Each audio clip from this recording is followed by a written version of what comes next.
Washington, D.C., the most heavily protected city on Earth. Within its limits, 177 foreign embassies, 550 elected officials, and 23,000 military personnel.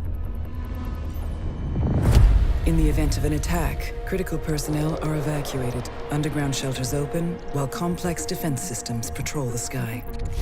But nothing stopped the virus. 27 days after patient zero, Washington fell. It began with riots on K Street, then shootings in the National Mall. Troops withdrew to bunkers. Civilians were left in the streets.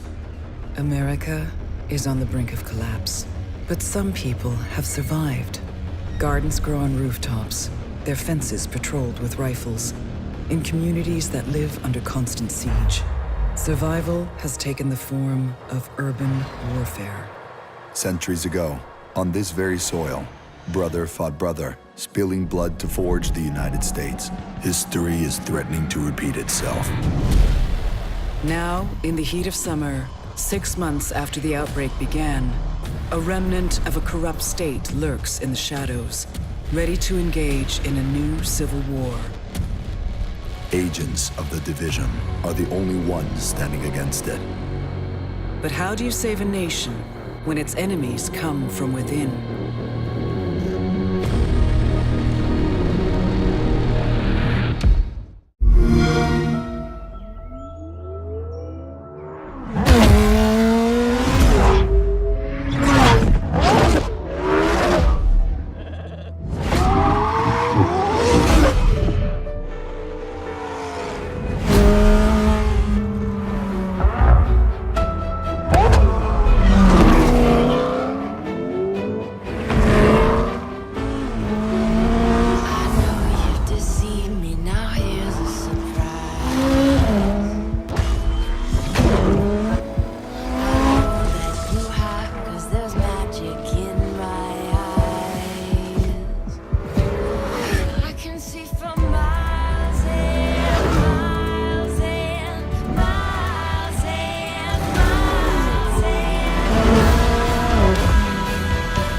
Welcome, from Bethesda Game Studios, Todd Howard.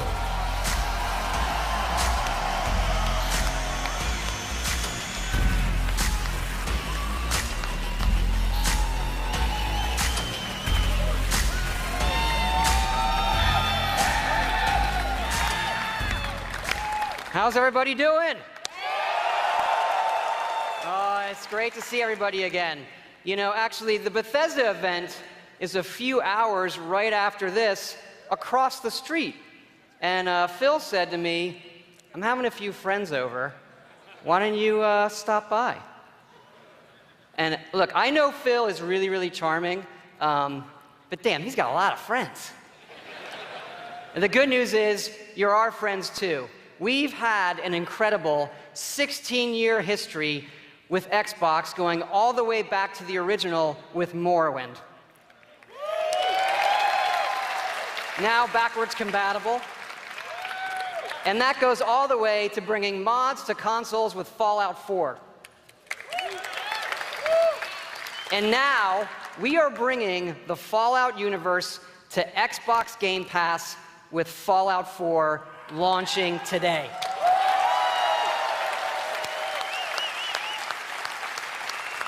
And hey, since we're here, we thought we'd give all of you an exclusive world premiere first look at Fallout 76.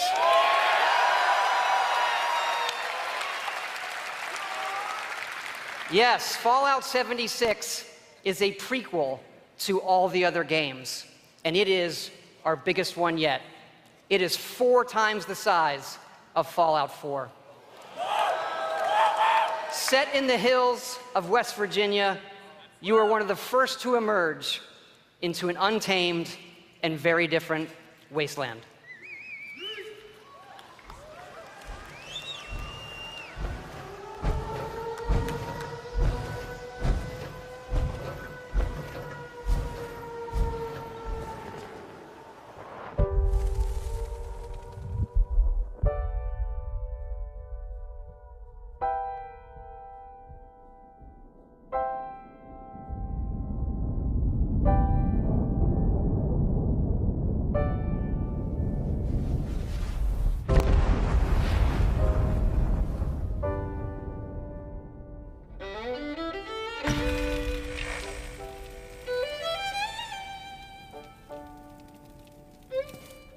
Years after our great nation began, we gathered together to honor the completion of Vault 76.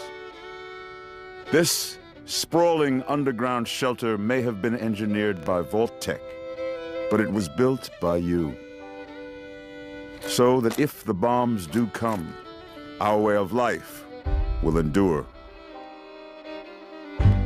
Almost heaven, West Virginia,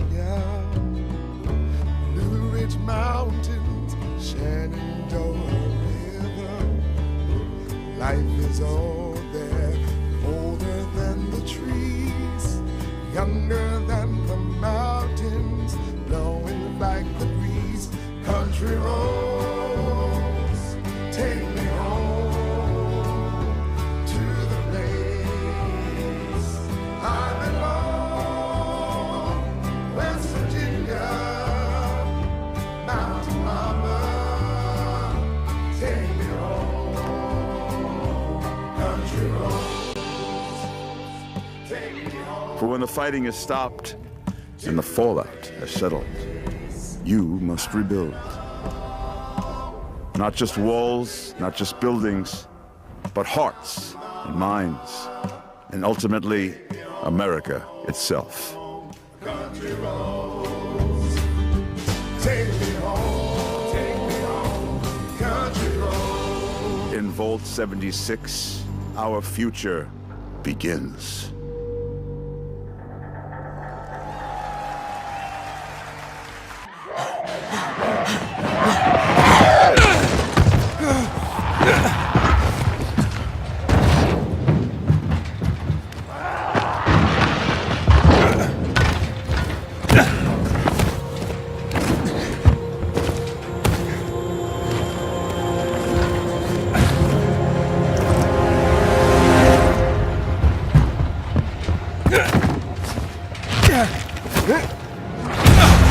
Dying Light 2 features a functioning ecosystem that reacts on multiple levels to the things you do and the choices you make.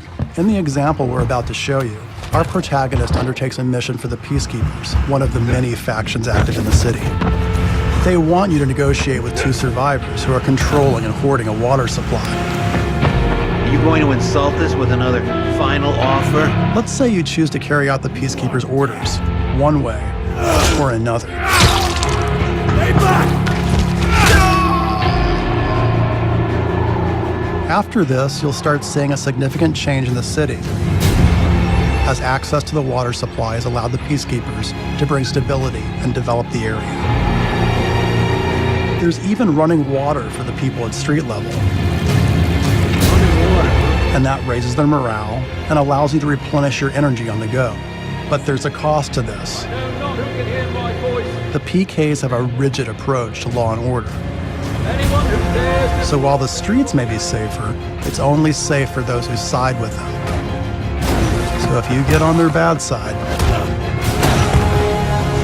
Now let's return to that moment of choice. And instead of killing them, you choose to team up with this group to supply water in the black market. As you will see, this creates a very different set of consequences for the city.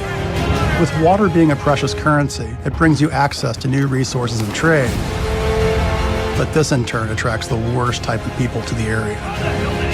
And this is just a single decision, one out of hundreds you'll have to make. But it allows you to carve out your own world, your own city from the apocalypse. Each player's game experience will be unique. And by the way, this is just what happens in the day. At night, well, things tend to get a lot darker.